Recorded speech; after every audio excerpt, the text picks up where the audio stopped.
Well, good morning and welcome once again to Ed's Orchids. Now, today the only thing I've got to do is to water the Masdevallias. Have a look at the what do they call my Oncidium Alliance and see if they need watering or repotting, and I'll have a good look at them. But first I'm going to water the Masdevallias. And what I've put in the water, it's all RO water. I've put some phosphorus in. I mean, we do believe these can flower at any time of the year, and phosphorus is a great one for bringing them into bloom.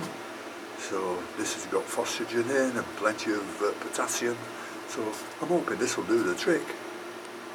Anyhow, we'll get on with watering them, and we'll just hope for the best. Well, this is what I'm using for the people who've never come across it before. Excellent for all your plants. Great stuff. And I've put that in the water at a TDS of, it's just under 300. So that's what I'm going to use. 1, 2, 3. Well, the first one is a Ignea, and we'll just take it out of that, have a look at the roots. Yep, they're looking nice. There you can see it's got plenty of nice roots on it. So this bit of phosphorus should just spur them on a little bit for blooming. Yeah, I'm very pleased with that one. We'll just get this one watered. Make sure it's not ice cold water. I think the temperature of this water is probably about 18, something like that. Which would be just nice for them. I mean, these don't like to be dry at all.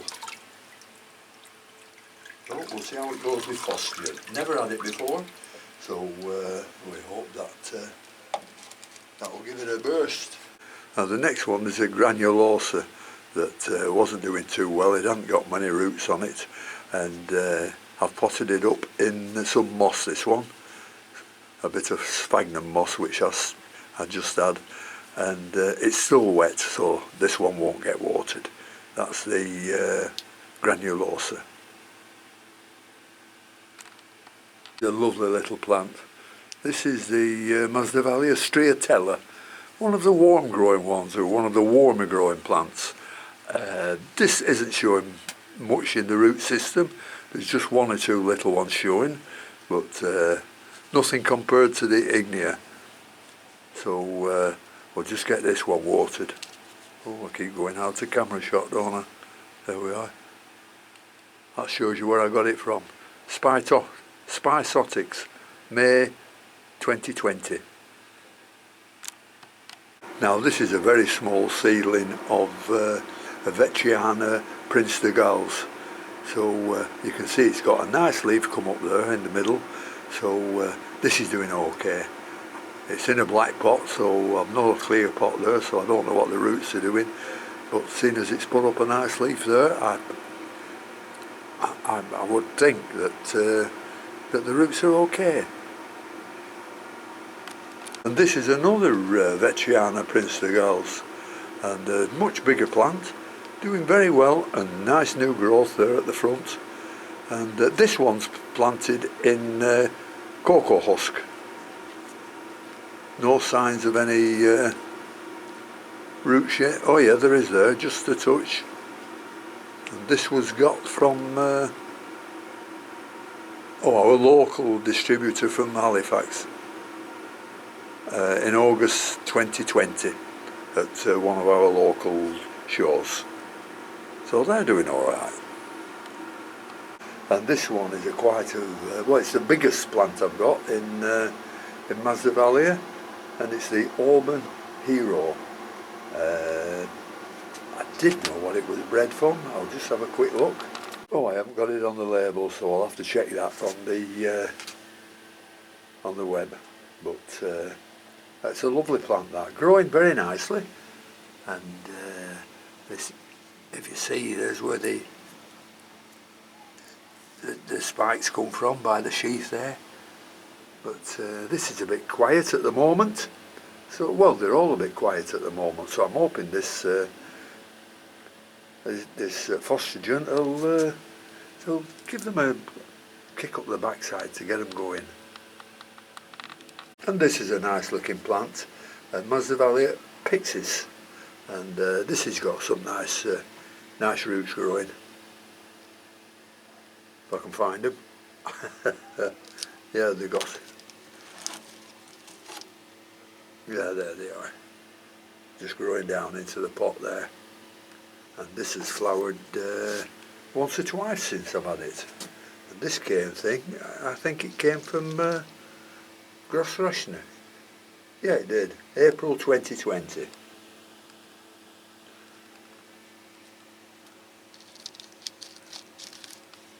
Now, since I've had the black labels, I've enjoyed typing them out in white and putting all the information on them that I can.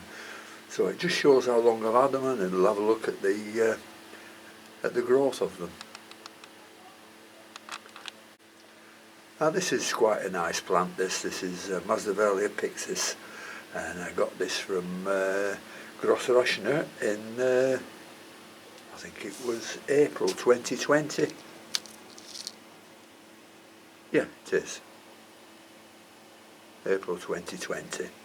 But I'm afraid getting plants from Europe now is no longer feasible for us, so we'll have to try and root them out here or grow what we have and get them to split up and pass them on to other people. So I think that's what we'll have to do in the UK.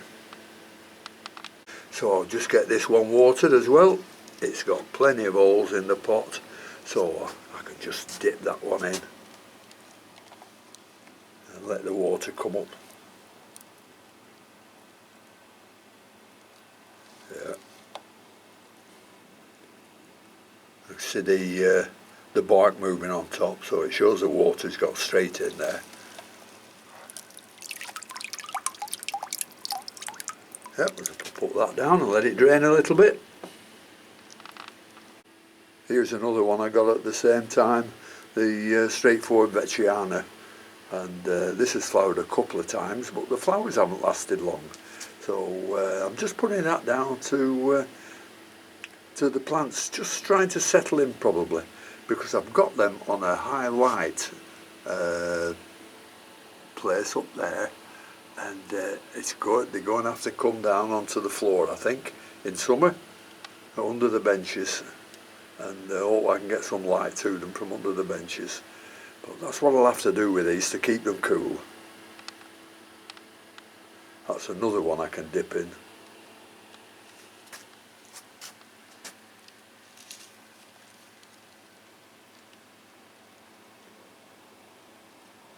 Just wait till all the water and the bark starts moving on top.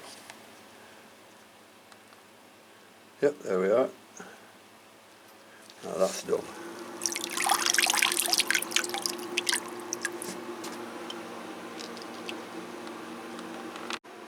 Well, that's about all I've got for you, Masdevallias. Anybody who's keen on Masdevallias and keen to get some and start on them, have a look at mixed Masdevallias, and you'll get all you want to know in the culture and cultivation of them.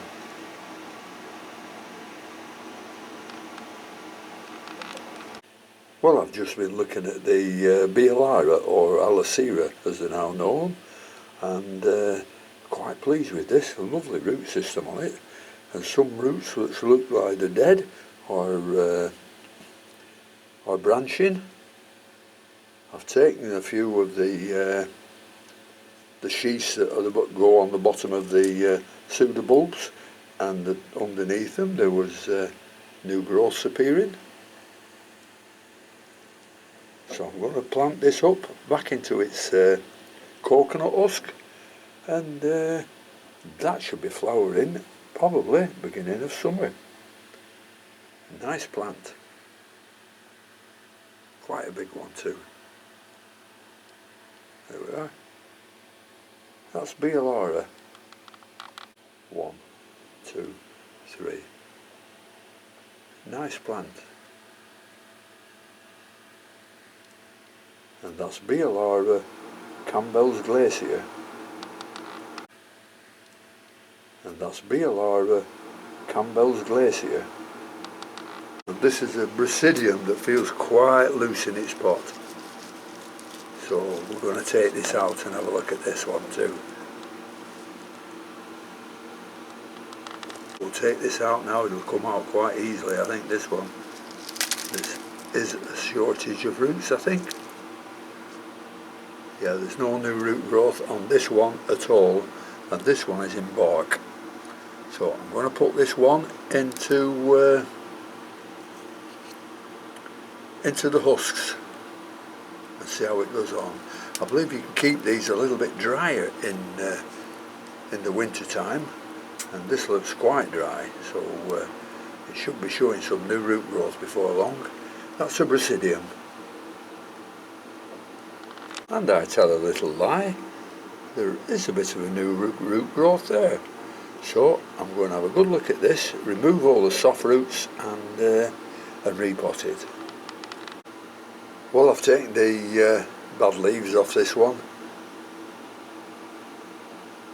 this Oncidium, and I'm going to pot it up into this coconut husk and perlite. I've taken a load of bad roots off there, so hopefully this repot will do it some good. Hopefully anyhow. And that is a Oncidium orange charm crossed by Oncidium megaglossum, and I'm going to put it in a smaller pot so we can get it a bit root bound. We're potting these up in husks. We have to make sure that the husks get down there, because if we just potted it in like that and tapped, it wouldn't fill this gap up here. So with these we've got to put plenty of the smaller bits getting trapped in there.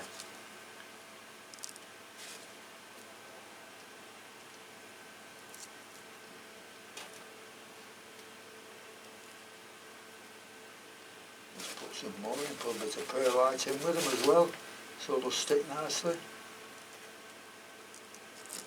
Hope you can see what I'm doing here, just filling the roots up.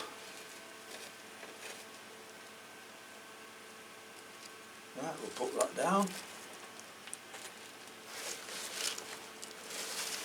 Put some in the pot.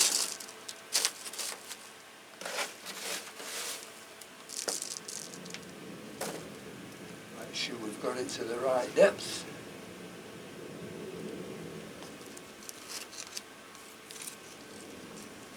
Yep, that's about right. And what we'll do, we'll bend these over to the side so this is straight up and not leaning on one side. Any gaps up here, the perlite will fill them.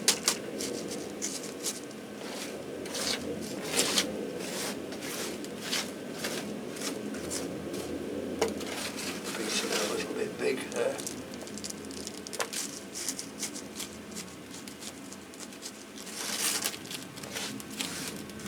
Now this coconut husk I've got, you know, it's the stuff that's been soaked many times, and it's virtually down to less than 10 TDS. So let's have a look at that, see if that's yep, that looks okay. Not many gaps in there. We'll put the label in.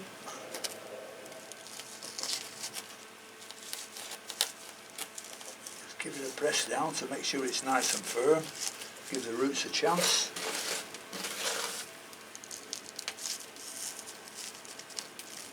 And that's another one done.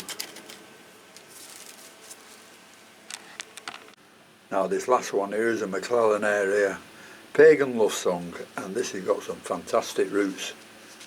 So I'm not going to repot this one. It's in a mixture, this one, of bark and coconut husk. So this is another I can just dip in, and that'll be the watering for it for, oh, what, another couple of weeks, I think. McClellan area, Pagan Love Song. Lovely. Well, thank you very much for watching. That's about all I've got for you today. And there's the Masdevallias back into place, what few I have of them. And I've just watered all these are paths along here, small paths.